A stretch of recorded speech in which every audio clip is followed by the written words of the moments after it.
Hey Waffle Gang, I do hope you are well. My name is Mark and today we're checking out some more Reddit stories. And if you do love a Reddit story, why not consider hitting a like, subscribe, maybe that cheeky notification bell too. And let's crack on with today's first story. Much love, guys. Now today's first story comes from the advice subreddit from OKCell1480. And it says, my husband's uncle cut my hair off while I was asleep.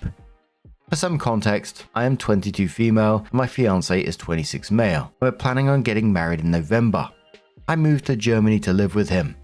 Because my fiance had proposed to me, he wanted me to meet all of his family, and naturally, I went along with it and met his mum and dad first, and then his siblings, uncle and aunt a few days later. Everyone seemed really nice except his uncle. He kept mentioning that I should try harder to keep up with my appearance, but he never dared to say that while my fiance was in the room.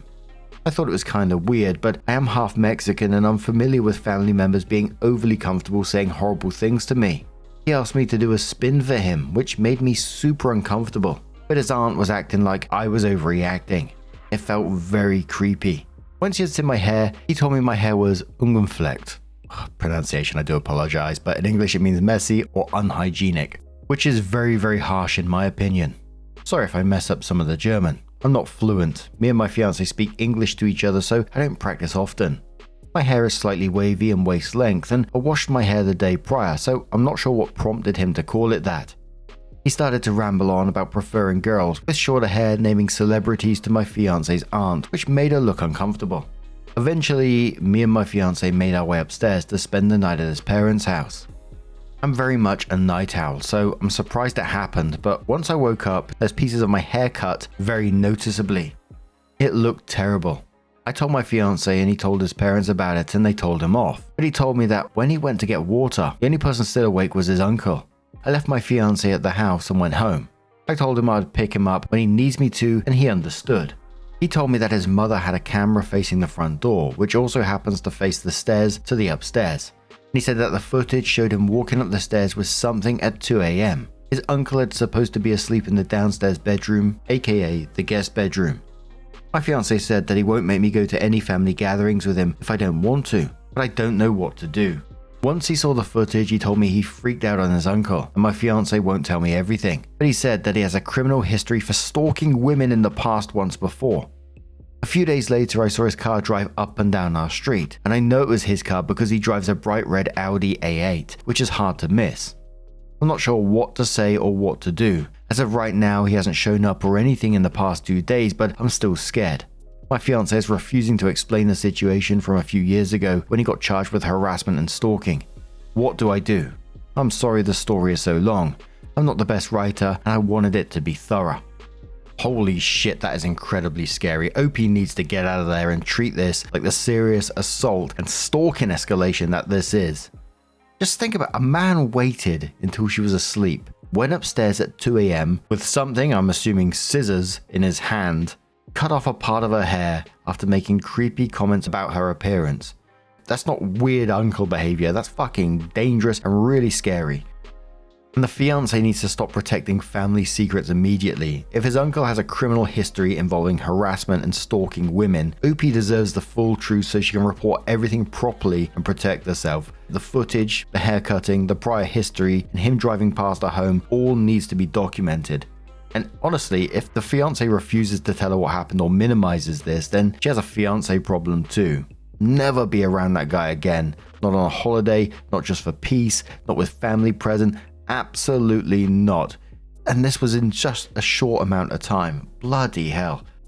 The first commenter says to OP, that's assault. His uncle assaulted you in your fiance's parents' home. You're not safe. OP says these comments are really scaring me. I think I didn't take it seriously enough, but thank you for looking out for me. A commenter says, contact your airline and arrange your trip home. If your fiance and his parents can't see how this is a problem, then it's not a family you want to marry into. OP says, thank you for your advice. As of right now, I'm back in the USA for an emergency family trip, so I have some time to sit and think. I think my fiance is trying to do his best with what we know. He's been very adamant that he doesn't want me to be home alone or even in his parents' house without him once I come back. The commenter says, sorry, I understand your fiance is handling it, but it doesn't sound like he is handling this enough. These are serious allegations, and women very much experience violence being in situations like this. If I were you, I'd take an honest look at your relationship and see if this is something you're willing to deal with.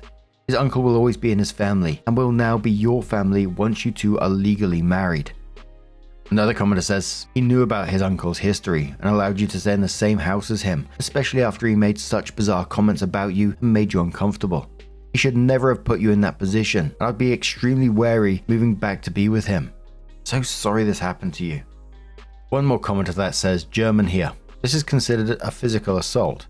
Secure all the evidence like the surveillance video. Try to get to a safe place ASAP. His family's house is not a safe place. There'd be reasons why your fiancé doesn't tell you about the history of his uncle. Probably is connected to any kind of hair sexual obsession. Let alone the behavior of the uncle calling you out for your messy hair is beyond all boundaries, also in German culture.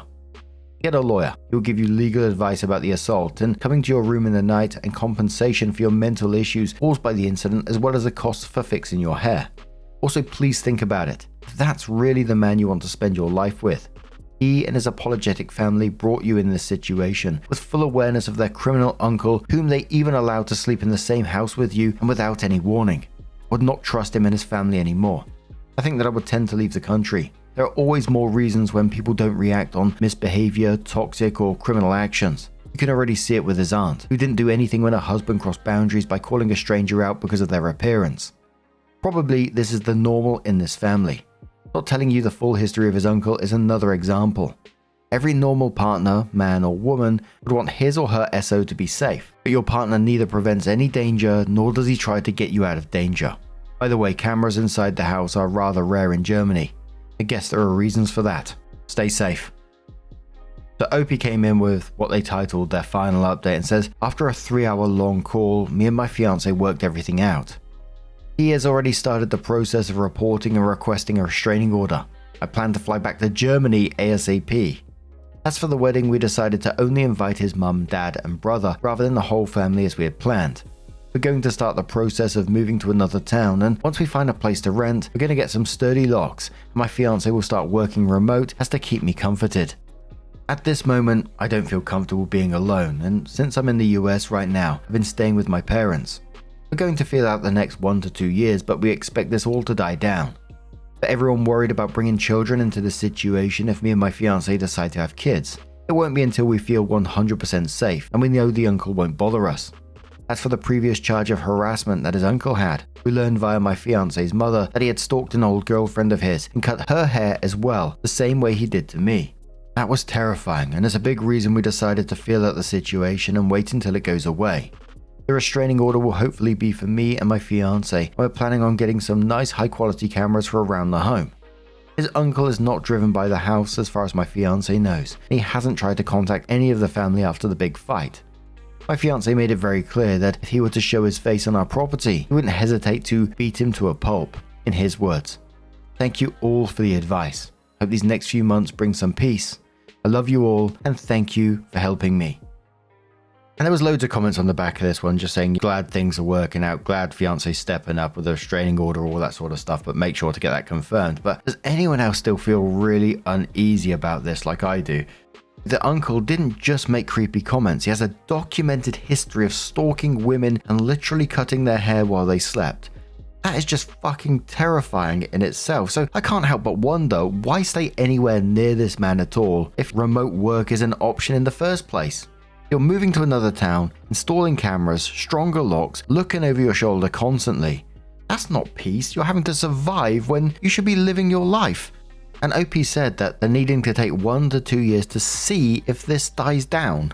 And that alone says everything to me. And I'm sorry, but the family knowing he did this to another woman before makes this even worse for me. This wasn't some shocking one-off incident. He'd done the same exact thing again.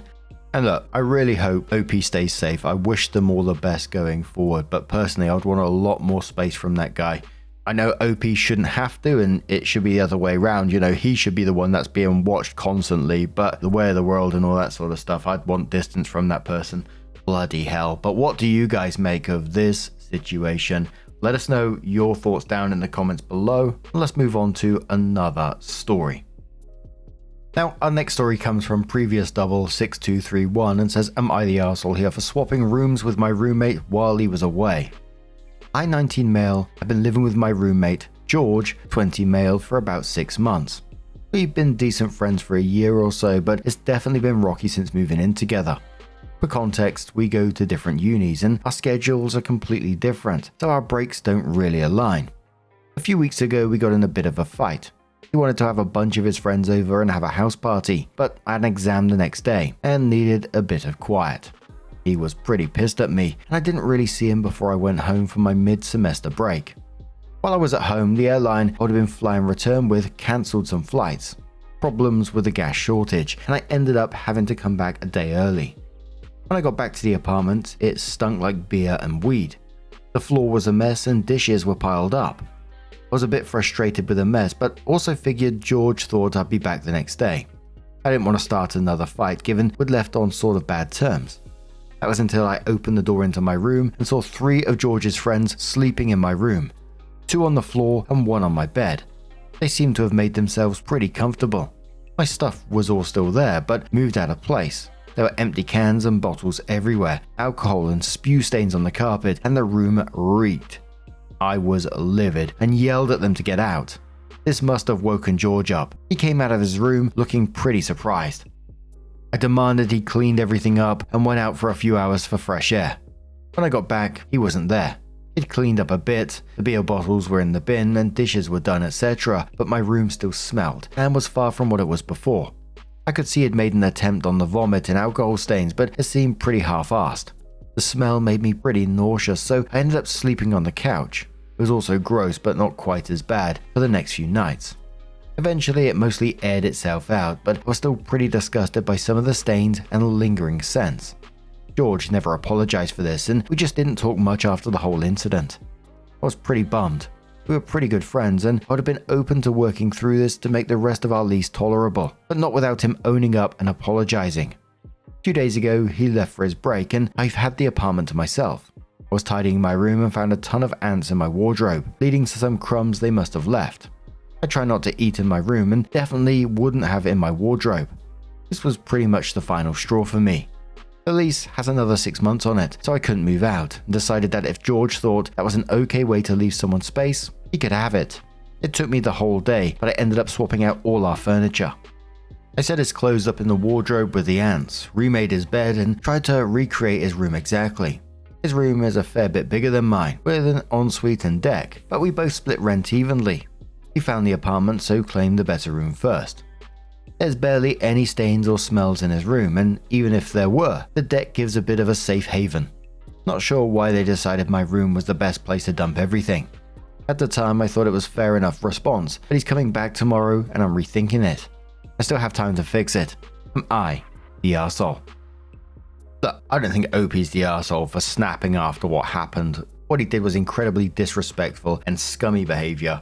Letting your drunk friends sleep in your room, trashing it, leaving vomit stains and ants, and then never even really apologizing for it is just shit. But let's face it, this room swap is absolutely just going to explode the situation. George is 100% going to lose his shit when he gets back, especially because he had the bigger room from the start. Again, I don't blame Opie at all, but I think the true solution to this is surviving the next 6 months as peacefully as possible and then finding a different place after this lease ends, because living with someone this inconsiderate just sounds exhausting and awful. Commenter says, dude, he's going to lose his mind. Talk to whoever you rent from. Explain everything. Say that you're doing so because you're concerned about the damage he's doing to their place. Good point. Because they are less likely to give a fuck about you. He may have broken the lease terms. You might try to angle for having him removed. At minimum, get a solid door bolt and ideally a camera inside your room. Brace for impact and ideally have somebody else around you because this shit could get physical. Very best of luck to you. I don't think you're the arsehole at all, but I think this is gonna explode. Not the arsehole. Commenter says, so what if he's mad? You let people sleep in your room. Like, who does that? You're gonna have to stand your ground and not let him feel like he can fight this. It's done. Get it for 6 months, now you do for the remaining 6. Don't let him push you around on this. Roommate sounds like Jeremy from Peep Show, which is a UK comedy program. I'm not sure if you have it in the US and other places. A commenter says, shake my head, you both are being avoidant and emotionally immature. Be on the couch waiting when he gets home. Explain simply, you let your friends trash that room and never really apologized. I appreciate that you made an effort to clean up a bit, but the stains and ants are not up to my standards. I've gone ahead and switched our room since I assume you cleaned to your comfort level. I did my best to set up your new room exactly as you had it before. We have 6 months left on the lease. I'm positive neither of us are going to want to renew together, so let's agree to try and finish it out as civilly as possible. Commenter says, don't you dare swap it back. Keep his room, it's now yours. He disrespected you and your space by allowing his friends to destroy your room, then he can have it. Don't forget to update us and let us know how it went. Get a lock and put it on your door so he can't try to switch it back. Just go out and buy a new door handle, one that locks with a key. They're super easy to install.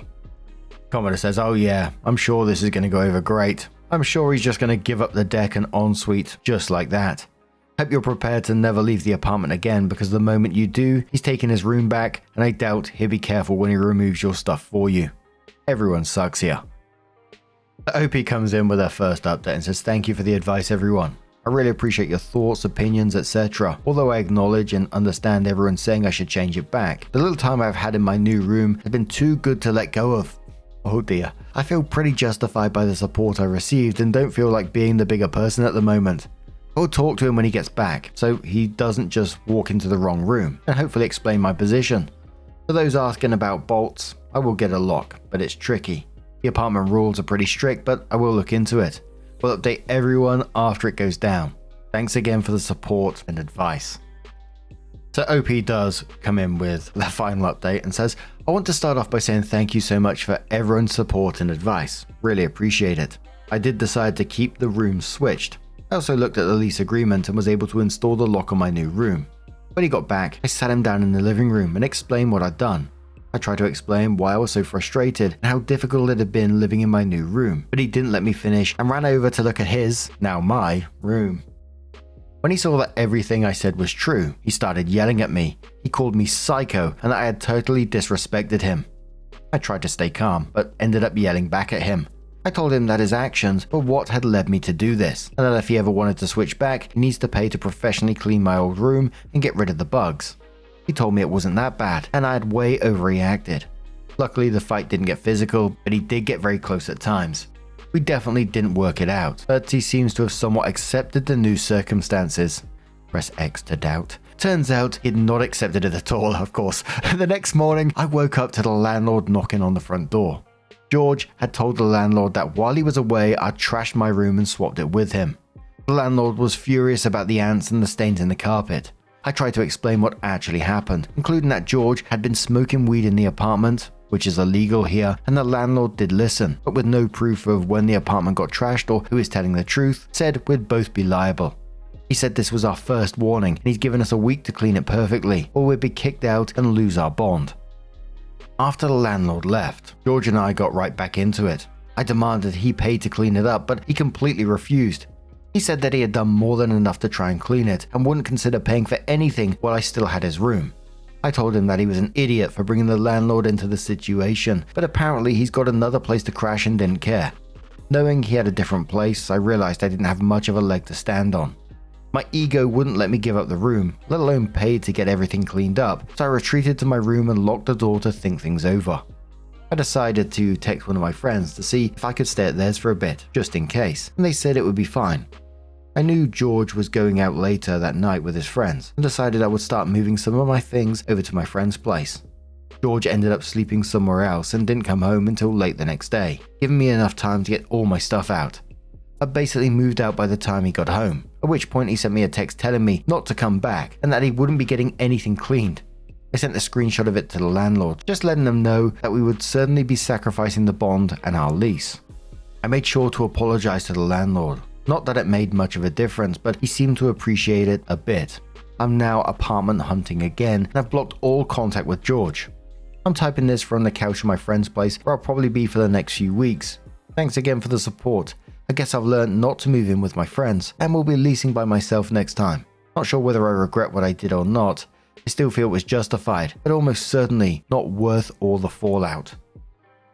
Honestly, I think this ended exactly how I expected it really. OP wasn't wrong for being furious at all. I 100% understand that. The roommate completely disrespected him, trashed his room, let strangers sleep in his bed, vomit stains, alcohol stains, ants, and then acted like it was no big deal. And that was the problem. This guy thought that was no big deal. He had no problems disrespecting you. So I think dealing with him in any way was never going to end well. He's just one of those people. I think getting out of that situation was probably the correct thing to do in the end, although it came at a bit of a cost, but getting away from him, absolutely correct. But now I'm going to turn this one to you guys. What do you guys make of this situation? Let us know your thoughts down in the comments below, and let's move on to another story. Now, our next story comes from the Am I the Arsehole subreddit from NoEmotion6907. And says, would I be the arsehole if I put a no-fly order on my ex for child support debt? My ex Sam and I split 7 years ago. There was some abuse, mainly financial and coercive control. I was the only working parent when we had children, and also the primary carer. Sam was responsible for dropping the children to daycare and school. I carried the mental load with all groceries, deliveries, meal planning, paying bills, etc. And had a weekly house cleaner because I didn't have time to do that on top of working and spending time with the kids. When we divorced, Sam had to get a job and was earning around the same as me. In the last 7 years, Sam has averaged 8% time with the children, at one stage seeing them 13 times in 2 years, by choice. In that time, I maintained the children's relationship with the extended family and traveled with them to Sam's home country to see grandparents and enjoy their culture. I've seen the extended family more often and more recently than Sam, both with children and without. As I also lived in his country with him for a few years and have my own friends and reasons to visit, so take the kids to see their family for a month most years. I now have the children 100%. Sam has quit work, isn't paying any child support, and is suing for 50-50 custody. Currently the child support debt is from 6 months of non-payment at the new rate. I technically don't need the child support, but we are living frugally, and school fees will have to come from my mortgage redraw without it. I could apply for a no travel order, which would mean that Sam has to repay the debt, or Sam's wealthy parents would, as they are currently supporting Sam before leaving the country. However, as Sam's family are overseas, and Sam's grandparents are around 100 years old, that would mean missing their funeral, and the associated necessary cultural elements.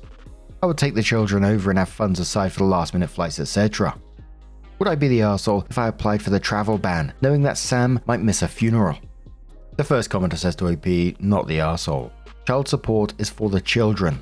He needs to pay it.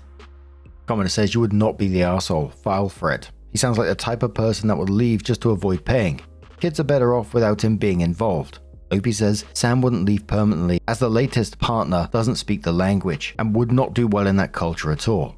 But the kids don't want to even spend time with Sam after the last few years of inconsistency and financial and emotional abuse. Forgot the 16-year-old's birthday and accused them of being abusive when they told Sam to fuck off arsehole for forgetting.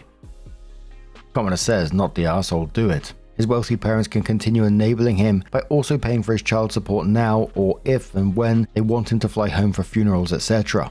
Especially since you're living frugally and having it would help. Don't also enable him / let him out of his responsibilities. It's negatively impacting your children. And for me, absolutely not the arsehole. It's not about the funeral, it's the fact that Sam has abandoned his financial responsibility for his children, also trying to fight for 50-50 custody. Spent years of barely seeing the kids, not paying child support for 6 months, quitting work and then suddenly pushing for the shared custody. Yeah, that would already make me suspicious. Meanwhile, OP's the one who's been consistently parenting and keeping that stability for the kids. And the travel ban isn't OP punishing Sam, it's just a legal consequence tied to unpaid child support. If his wealthy parents can fund international travel and support him generally, then they can help clear the debt for their grandchildren too. But now, I'm going to turn this one to you guys. What do you guys make of this situation? Let us know your thoughts down in the comments below. Let's have one more story, and I thought the title was interesting, that's why I'm covering this one. From Turbulent Warning 427, who says, am I the arsehole for making my coworker miss his proposal because I wouldn't cover his shift? I, 29 female, work at a restaurant with this guy, we can call him, Mark. A few weeks ago, he told everyone he was planning to propose to his girlfriend during a concert they were going to, and he kept hyping it up non-stop. The problem is that he scheduled himself to work that same night and apparently forgot to request it off. A few days beforehand, he started begging people to switch with him. Nobody wanted to because it was a Saturday night shift. He eventually asked me because I technically wasn't scheduled that day. I had a pretty full week, personal stuff, and I didn't really feel like it, so I told him I can't cover it. He kept asking and was asking me what plans I have, but I didn't. If you're wondering why I didn't ask the others, one of them was flying and the other one had something specific. I don't remember, so Mark had to work. Apparently, he tried to rush to the concert after his shift, but by the time he got there, the moment he planned was ruined because the band had already played their big final song. He ended up proposing afterwards in the parking lot, and according to him, it wasn't special anymore. After he was a little passive-aggressive to me and complained a little that I ruined it. I feel like forgetting to request off your own proposal is not my responsibility. Am I the arsehole? So a commenter says, I'm astonished at the number of people saying not the arsehole. While I don't think he is totally you're the arsehole, it's more like an everyone sucks here. The lack of empathy people have for each other makes me sad. The proposing guy was probably so anxious about getting engaged and planning everything. Yes, he screwed up badly not scheduling himself off, but come on, what if it was you in this situation? It's not that hard to be kind. Remember when karma gives you what you gave. Commenter snapped back saying no one forced him to propose in the parking lot at gunpoint. Co-worker could have postponed the proposal for another meaningful moment.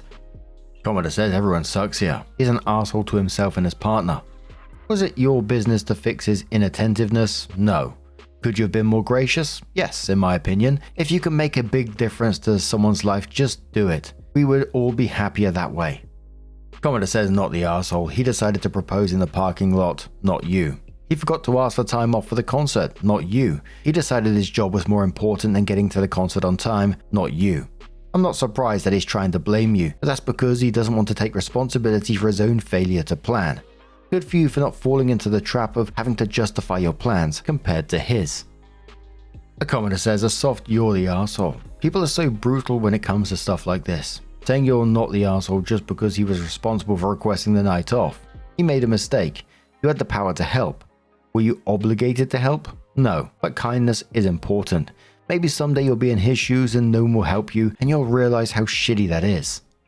And there was tons of you're the arsehole and everyone sucks here comments. For myself, I think I'm a pretty empathetic person, but I gotta say I'm with OP on this one. Sure, it sucks for Mark and I can completely understand why he was upset and disappointed, but at the end of the day, it was self-inflicted.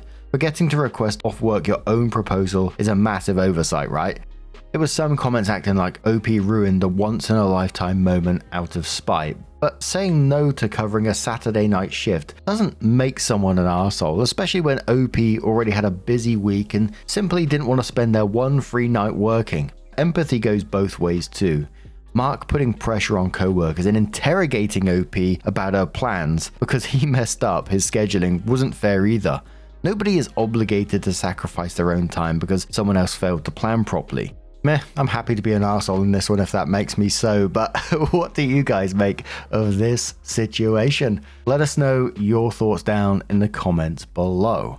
Now, just a huge thank you for being here today, getting involved in the stories, your love, your support, your time. It always means the absolute world to me, so thank you so much for being here. Truly, it's absolutely amazing, and hopefully I'm going to see you in the next one.